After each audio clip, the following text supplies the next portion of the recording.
Historias para contar, historias para conocer. Hoy vamos a hablar con Lola Troncoso, cómo fue su vida dentro de la cárcel y cómo es hoy, luego de haber estado detenida. En esta oportunidad vamos a charlar con Lola Troncoso, presidenta de la cooperativa Suculentas, que nuclea a detenidas y ex detenidas de la cárcel de Mendoza. Bienvenida Gracias. a nuestro ciclo de entrevistas. Sí, qué importante. Muchísimas gracias, Romy. ¿Qué tal? Buen día para todos. Gracias por la invitación, me honra. Te lo dije antes y te lo vuelvo a repetir, me honra muchísimo estar en este lugar. Lola, ¿por qué la cooperativa? Vamos a empezar primero por el presente, que es la cooperativa Suculentas. Bien. Contame cómo se inicia. Estando detenida, compartiendo con otras compañeras, veíamos exactamente lo mismo. O sea, y eso no ha cambiado, gracias. O sea, el tema mayor acá es la falta de proyección a futuro. Es decir, es tan fuerte el presente, es tan difícil de transitar el presente estando detenida, en realidad es muy complejo imaginarse en el futuro. Que se viene. Exactamente. Entonces, digamos que la idea de la cooperativa era esa. ¿Qué es lo más? Bueno, es muy difícil de transitar, pero imaginarte en el futuro, aunado a un proyecto, quiere decir que vas a hacer cosas. Esas cosas, por supuesto, dentro del orden legal, tiene que ser trabajar, por ejemplo. Bueno, entonces, que tuviéramos como fin, como una parte de una visión general o como misión primera, la integración o la inserción laboral se transformó en un fin, en un objetivo. Entonces, pensando en eso, ¿viste? Bueno, ¿qué podemos hacer? Siempre desde nuestros medios, porque en realidad es casi imposible imaginar que esto esté bajo el ala de políticas públicas, de que debiera ser lo correcto. Entonces, ¿por qué? Pensar en políticas públicas a largo plazo para capacitación o para adquisición de herramientas no materiales, capacitaciones, Claro. Que te dieran como fin poder tener una salida laboral. Eso no sucede. Entonces, desde lo nuestro, se reúne un grupo de personas, encuentra el marco jurídico correcto para nosotros, la cooperativa, porque si hubiésemos sido una organización de otro tipo social, no hubiéramos podido tener un fin económico. Claro. Entonces, la cooperativa daba justo el marco para nosotras, desde nuestra humildad, y al mismo tiempo para cumplir esa función. Pero entonces, ¿qué hacemos? ¿De qué estábamos capacitadas? Bueno, limpiemos. Y que era lo mejor en aquel, o sea, y lo sigo pensando, lo sigo sosteniendo, que el tema del término de obra tiene que ver también con eso, de que no permite subjetividades. ¿En qué sentido? Uno va a una obra y no hay nada, excepto la mugre que dejó el albañil, el pintor, no hay nada. Entonces uno se dedica a eso, a limpiar, ¿viste? Entonces ya no hay modo de que desaparezca esto, aquello, y que no quedemos nosotras en medio de una cena. En realidad tengo que decirlo porque obedece a eso, ¿sí? Obedece a eso exactamente, que la nuestra sea limpieza de término de obra. Lola, ¿en qué año estuviste detenida? A partir del 22 de diciembre del año 2016 y hasta marzo del 2019. Contanos un poco tu historia. Tengo dos hijos. Tengo mi hija, que en aquel momento tenía 13 años, y mi hijo, que en aquel momento tenía 10. Paloma y Emiliano. Los dos, Paloma estaba en la secundaria, había empezado la secundaria, y Emiliano estaba en la primaria. Los dos iban bien en la escuela. El tema es que, bueno, nosotros nos pusimos con mi esposo, delinquimos, cometimos un delito. En realidad, yo no quiero justificarme, lo detesto, sinceramente, pero en perspectiva, y no sé si me permitís la palabra, me siento tan huevona, pero tan huevona. O sea, no puedo pensar en mí sin decirlo. El tema es que sin pensar en las consecuencias, que después uno... Digo, yo tenía 45 años, por ejemplo, cuando recuerdo, cuando veo y escucho historias, suponte, de chicas y qué sé yo, me permito no juzgar nunca. Pero digo, si yo con 45 años, con un nivel de educación que no era tan bajo, con una vida que era cómoda, me puse en ese lugar, ¿por qué no otra persona que atraviesa 10.000 cosas con mucho dolor y carencia lo hace? ¿Por qué no? ¿Me entendés? O sea, ¿por qué no es posible que siga ese camino que hay tan fuerte si yo lo hice con todas las posibilidades, con papá, con mamá, bien casada y toda la historia? Lo hice, o sea. El tema es que, bueno, eso, cometimos un delito con mi esposo, fui detenida ese día. Los dos juntos fuimos detenidos.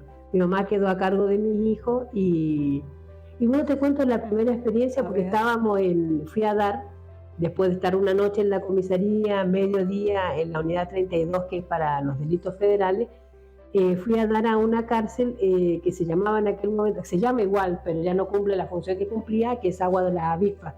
Esa cárcel, si bien fue diseñada para menores de edad, le dieron uso para que fueran alojadas ahí las mujeres que no habíamos cometido delito antes. O sea que no teníamos... Por primera vez. Exactamente, como una forma de protegernos, porque realmente la cárcel de mujeres era el Borbollón. La unidad penal número 3 de mujeres daba alojamiento en el Borbollón. Entonces nosotros estábamos ahí, eran 10 celdas de 2 camas en aquel momento cada una, y bueno, después se transformaron en 3 camas porque se fue incrementando el asunto. El tema es que cuando llegué como a las 7 de la tarde, había una galería, ese lugar es como una L, y en esta parte es toda una galería techada. Entonces me acuerdo que estaban las chicas ahí, y bueno, una vez que entré, todas vinieron a saludar muy sororamente, porque entre mujeres hay mucha sororidad. Se acercó una de ellas y me dio un jabón y un papel higiénico y me dijo, esto te va a hacer mucha falta.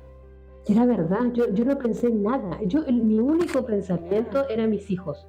¿Qué iba a pasar con ellos? Tenía digamos que me hubiera podido pasar un camión, no hubiera importado, porque mi pensamiento era qué pasaba con ellos.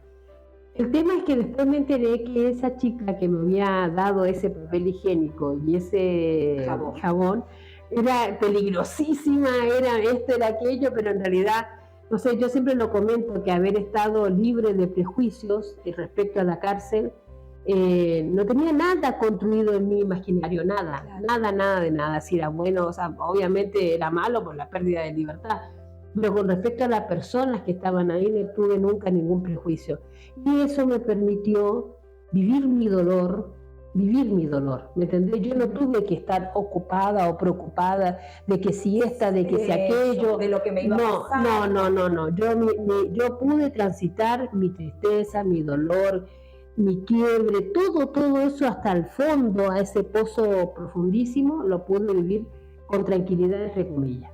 Con tranquilidad a partir de eso. Claro. Entonces, lo pudiste resolver. Sí. Y recién hablábamos atrás de cámara el tema del prejuicio, sí. El prejuicio propio de la detenida, el sí. qué voy a hacer cuando yo salga de acá, y también el prejuicio de la sociedad. Sí, y yo creo que que se transforma en estigma, o sea, pero mira, pensaba en eso, yo muchas veces lo tomo como una excusa, duramente. Yo soy una señora grande, así que tengo esos juicios duros. Sí. Bueno, entonces lo tomo como una excusa, ¿viste? Cuando me dicen, no, porque la gente, porque esto, porque aquello. Yo, en realidad, en este tránsito, a partir de la conformación como idea en principio y después sólidamente como cooperativa, de esta idea de nuclearnos, me he encontrado con gente como esta misma fundación más dispuesta a ayudar que a tener un juicio respecto a mí. Claro, ¿entendés? Claro. O sea, siempre en ese camino te diría que del 100%, el 98% ha sido personas que han estado dispuestas a ayudar y hay un 2% de personas que tienen una carga prejuiciosa, y la entiendo. Porque ¿por qué van a estar en este lugar si nunca lo han vivido? Claro, Te lo comentaba antes y yo también me lo planteo, o sea, si yo no hubiese estado en este lugar, ¿hubiera sido capaz de ponerme en este lugar? De poder armar una cooperativa para esas chicas que están adentro. Claro. Es que no, porque mi vida transitaba por otro lugar así plenamente, más allá de lo delictivo. Yo estaba muy enfocada en la crianza, en que el matrimonio siguiera adelante, que creciéramos económicamente. Entonces es como que en ese enfoque yo realmente no, claro. Si bien no es que me fuera indiferente la cuestión social, porque uno vive, entonces y también mi esposo es cerrajero, entonces en realidad si estábamos bien, no iba a ir bien, o sea, no es que uno esté por fuera de eso, claro. Pero realmente mi interés no hubiese sido nunca, no hubiera detenido en eso. Bueno, tu esposo recién también hablábamos, la diferencia entre la cárcel de mujer y la cárcel de hombre. Sí, desde lo edilicio en adelante. Las cárceles no son pensadas para mujeres. No, Digamos que es tan pequeña siempre la población femenina que no se detiene en mermar. ¿Cuánto es el 4%? A nivel mundial siempre ronda ese 4%, un poco menos, un poco más, pero digamos el nivel es el 4%, no somos más. Imagínate que a nivel provincial son casi 7.000 hombres detenidos por menos de 200 mujeres. Claro. ¿Viste? O sea, a lo mejor en las causas federales, que yo no sé si acaso vos lo sabés, pero ¿viste? Acá en Mendoza, por ejemplo, existe el federal número 6, que está en Luján, el complejo federal número 6 de Luján, que es para detenidas del orden de la justicia federal. Bien. Claro, si el delito tiene que ver con estupefacientes, con tráfico, comercio, administración, lo que sea que tenga que ver con eso, o secuestro de personas, o estafa al Estado Nacional, la causa es federal. Bien. Todo el resto es provincial. Claro. Entonces, en eso sí, las mujeres se ha incrementado el nivel de mujeres detenidas en el ámbito federal. O sea, son más las mujeres que viste que recurren a la venta de estupefacientes y demás como medio de vida. Bueno, digamos que la multiplicidad de razones para eso ya... Claro, sí. No, tampoco lo estoy tratando de justificar, pero en realidad hay un nivel de inconsciencia con respecto a lo que vivimos socialmente en un ámbito no a la vista, que ese dejar de lado se transforma en esto. Claro.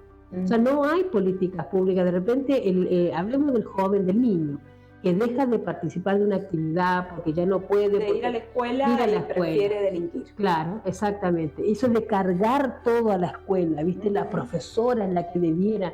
No, acá hay todo un sistema que debiera responder para que eso no sucediera, porque después no es fácil decir, lo hace porque quiere. ¿Me entendés? Desligarse de esa cuestión cuando es tan profundo. Mira, perdóname que me remita esto, pero conviví con personas cuyo daño era tan profundo que vos te cuestionás si va a poder salir adelante. Pero no porque digamos que puedan ser vulneradas hasta sus capacidades, inclusive la capacidad de pensarse positivamente. Claro, es que viene por ahí. Claro, entonces es como se asocian a cosas que no sirven y en realidad vos te preguntás, bueno, ¿será capaz de salir adelante? O sea, de llevar adelante un proyecto propio, de pensarse en otro lugar, y en realidad es bastante difícil. Es difícil. Tiene que ver con una animosidad, con algo que viene desde arriba, ¿me entendés? O sea, desde arriba no me ven positivamente, desde arriba me ven como una delincuente que tiene que pasar por esto. La única forma que conocemos como sociedad para el resarcimiento de un delito es la condena. ¿Viste? O sea, si vos me robás este teléfono, acá hay un juez que va a determinar que de acuerdo a esto, 7 años y 10 meses. 7 años y 10 meses es tu condena porque me robaste esto. O sea, y tu historia detrás de esto no importa. Si robaste esto para dárselo al plancha... No, o para poder comer o poder vivir, eso no importa. No, para nada. Y te digo, la peor parte es que ahora el robo de esas cuestiones, el delito contra la propiedad así a menor escala, está asociado 100% al tema del consumo problemático. Y eso tampoco es algo que vos veas que se solucione. Claro. No se ataca, no es atacarlo, sino que no se trata de sanar, ¿viste? No se acompaña el problema de consumo problemático. Entonces, eso vos te vas a ir, si estás a cargo mío, dentro de la cárcel, bueno, yo te voy a dar medicamento que va a calmar tu necesidad de esa droga, entonces te vas a ir totalmente medicada. Cuando salgas ya a las 24 horas, no tengas esa medicación, voy a ir de nuevo con ella. ¿Me entendés? Entonces, cuando se habla de políticas públicas, yo creo que tiene que ver con eso, con un proyecto de vida. Pensarlo desde el proyecto de vida de la otra persona. A partir de cuestiones simples como esa, no es simple, es complejísimo, pero acompañar un problema de consumo problemático, sí, acompañamiento psicológico, no sé, no soy experta en el tema, pero sé que el hecho de dejarlo de lado y de reemplazar ese consumo por psicotrópico, sé que en el largo plazo no va a beneficiar a nadie y va a volver a ser exactamente lo mismo. Lola, ¿cómo es la vida dentro de la cárcel? Mira, ¿sabes qué? Creo que esa es la peor transformación. La tristeza, el dolor, la ausencia, el no tener respuestas, el no saber qué va a pasar, se transforma en la mayoría de las personas en ira. Entonces te mantiene en un estado de alerta permanente. Ese es el tema. Entonces ese estado de alerta, esa irascibilidad, ese estado de alerta permanente no permite una convivencia en orden. No es que suceden las cosas que suceden en las series. En el barrio. No. Obviamente es serie, ficción. Claro, absolutamente. No hay ningún nivel de autonomía. Estamos totalmente controladas por guardia cárceles que están ahí al tanto de todo. O sea, no es que esas cosas puedan suceder. No hay ningún nivel de autonomía como para nada de lo que dice la serie de televisión. Ahora cuando fui al Borbollón, ya cuando me trasladaron hasta el Borbollón, la historia era otra. Había mucho abandono, mucho abandono, muchas mujeres a las que no las visitaban en el tiempo, mucho tiempo, y bueno, era otra. Sí, yo la verdad es que sí, dormí tranquila, siempre. La mayoría de las personas con las que conviví vivieron tranquilas. En aquel momento el problema de convivencia estaba sujeto al tema a lo mejor del consumo, justamente, ¿viste? Claro. Esas de cuestiones internas menores, pero sí, yo dormí tranquila. Mi problema siempre rondaron por el tema de mis hijos. Claro. ¿Cómo fue ese día que te dijeron, te vas de acá? Y empezás ese umbral que hay, claro, a la libertad. Fue pero tremendo, porque sabés que yo no me fui en libertad, sino que me fui al arresto domiciliario, que es otra forma que tenemos la lectura del beneficio y en realidad no es un beneficio, es otra forma de cumplir un arresto. Claro, sí. Claro. Yo, mira, estuve en Agua de la Avispa, después del Agua de la Avispa me fui al Borbollón y en octubre del 2018 se inaugura el Federal 6. Y como la mía era una causa federal, fui hasta allá. Y en realidad ya fue durísimo. De todo el tiempo que yo pasé, esos 5, casi 6 meses en el Federal 6 fue lo peor. ¿Por qué? Porque ellos, mira, primero que no hay ninguno que sea mendocino. Son todos, aquí no hay preparación para el penitenciario federal. Solamente en Buenos Aires y en Córdoba. Entonces todos los que venían de otra parte. Claro. Y venían de cárceles como Ezeiza, claro, o cárceles como Güemes, en Salta, o La Pampa. Era distinto. Absolutamente diferente. Se pierde, y en general... No, ¿sabes qué? Y yo, después volvemos a ese punto, que yo quisiera nombrarte ese tema como algo muy importante en todas las cárceles. Pero la federal tiene la imposición, me parece, de quebrarte.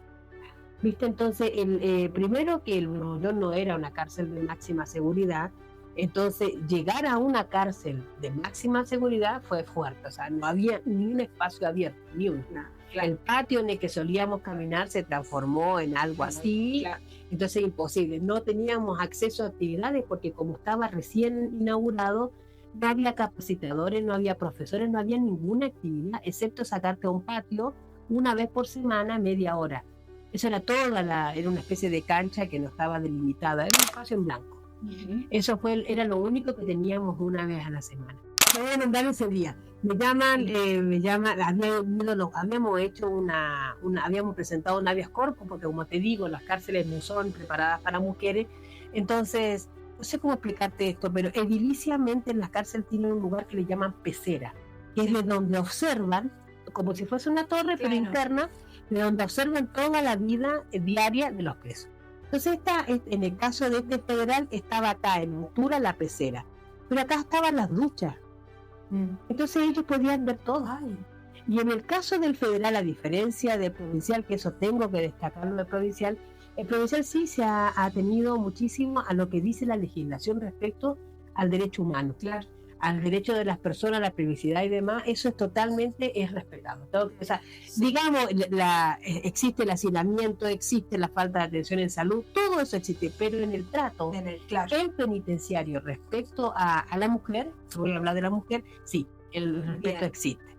Entonces el tema es que no, faltaban, después suponte estaba la escalera que daba a la planta alta de las otras celdas, digamos, y desde la tercer escalón podías ver, porque fueron construidos para hombres, entonces estaba acá, te veías desde todos lados. Sí. Cuando se presentaba un habeas corpus, ya había ido el juez federal, después fueron varios a ver la situación en la que estábamos, y bueno, y tomaron medidas, pusieron cortinas, ya no podían entrar los hombres porque llegaban y entraban los hombres, o sea, no es que estuviéramos desnudas, pero uno estaba acostumbrado y realmente que le provinciara el respeto y el trato era entre mujeres. Claro. En cambio ahí llegaba, bueno, todo eso se modificó. Por lo tanto, adivina quién encabezaba todas las listas. Entonces, nos van a la guardia y me dice, Troncoso, dice, ya no va a poder andar defendiendo a todas.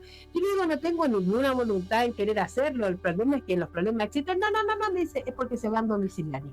Y fue un shock tan grande que todas gritaron. Todas gritaron porque, como te digo, el argumento de felicidad. A eso era compartido y era real, absolutamente real. Entonces todas me dijeron, llama, y yo no quería llamar. Yo dije, no, yo no voy a llamar, voy a llegar de sorpresa. Cometí un error porque mi mamá acababa de salir, estaba mi hijo solo, tuvo que salir corriendo a buscar a mi mamá porque un adulto tenía que mimarme. Pero bueno, sí, fue muy emocionante. Y llegar, me acuerdo que mi hija había salido cuando llegó, me acuerdo que la abracé a los dos y no podía dejar de gritar, fue pero muy tremendo, que mi hija me quedaba mirando, no podía dejar de gritar. Me acuerdo que llamé a mi esposo y me dice, ¿quién habla? A ver, ¿quién más te puede llamar? ¿Tu esposo todavía está? Sí, él permaneció hasta julio del 2020. Y me acuerdo que salió en plena pandemia. Y me acuerdo que me decían, ¿en serio estás en la casa? Le digo, estoy en la casa. No lo podía creer. Claro. Y fue sumamente difícil, ¿sabes? Sí. Sí, porque era como mi hijo. Yo hice todo lo posible por estar con ellos. Por ejemplo, mi hija iba en segundo año ya al final y me acuerdo que le hicieron leer Bodas de Sangre, Crónica de una muerte anunciada. Yo los había leído, pero lo mismo, me los conseguía, los leía para que tuviéramos hecho que ella pudiera estudiar, ¿me entendés? O sea, que ella lo leyera, yo lo leía y hablábamos de los personajes, ¿me entendés? O sea, siempre estuve involucrada con los dos, a mi hijo me llevaba la carpeta y hablábamos, siempre estuve involucrada, pero vos sabés que cuando no estás, no sé si te enterás del 40% de la verdad. Hay un porcentaje importantísimo que desconocés realmente. Mi mamá tampoco me decía, yo sé que no estaba bien, pero tampoco tenía 83 años mi mamá en ese momento. Así que había una diferencia generacional, según que también ahí hacía media en la cuestión, pero yo... no, nos están diciendo que vayamos redondeándose. Bueno, pero es que tenemos mucha tela todavía por contar y por hablar. Lola, para cerrar, el futuro, la misión, la visión de la cooperativa. Bueno, como misión, acompañar los procesos de las chicas que estén dentro de la cárcel y las que vayan saliendo. Esa es como nuestra misión. No todas tienen que adherirse a este proyecto de andar limpiando. Hay otras que quieren llevar adelante su proyecto y queremos estar para eso también, ¿viste? Para ayudarlas a gestionar, a tramitar y que lleven adelante esos proyectos. Y como misión, creo que deberíamos... más allá de imaginarnos con algo sólido, ya somos proveedoras del Estado, ya estamos dentro del RUP. Sí, ya está. O sea, sí. Tienen personería jurídica. Hace mucho, pero lo que estamos, nosotros podemos, y de hecho lo hacemos en San Martín, están haciéndose unas horas de limpieza. Ya somos proveedoras del Estado, o sea que el Estado puede contratar nuestros servicios. Perfecto. Tenemos todo el día, pero sabes que como visión quisiéramos tener injerencia el día de mañana, que así es como nos imaginamos, injerencia dentro de las políticas públicas, porque en general quien planifica y piensa el tema de las cárceles no entiende la mecánica y la dinámica dentro. O sea, somos de un público absolutamente diferente. Yo veo muchas veces, he estado en reuniones donde planifican tan optimistamente, tan positivamente, me alegro, me siento feliz por eso, pero no es el escenario con el que se van a encontrar y por eso fracasan una y otra vez. Es tremendo, pero... Sí, armar comisiones en donde ustedes también puedan tener un voto, porque, o sea, lo conocen desde adentro, saben perfectamente la vida. Y no, hay que pensar en algo que es fundamental y que es en personas rotas. Desgraciadamente la pérdida de libertad te conmociona de una forma que atraviesa, mira, esa expresión suele usarse, ¿no? Pero eso es real, porque digamos hay como una multiplicidad viste, las mujeres somos múltiples, viste, que resolvemos, estás acá, estás pensando que tenés que ir a buscar a tu hija, que tenés que pensar en el almuerzo, que qué es lo que va a pasar con esto, con aquello, dejé la ropa puesta, no la dejé. No, entonces ahí te rompes con todo. A mí, yo te lo decía recién, que estar libre de prejuicio me dejó llegar hasta el fondo y después salir. Bueno, y de ese transitar hasta el fondo me pregunté quién era yo y por qué estaba ahí. ¿Qué justificaba que yo estuviera ahí? ¿Sabes qué? No creo que, bueno, o sea, estoy segura que no todas tenemos las herramientas para la reflexión, por desgracia. ¿Me entendés? Y creo que es fundamental llegar hasta el fondo de vos. Es fundamental llegar hasta el fondo, desgranarse entera, sin desarmarse entera y ver qué sale.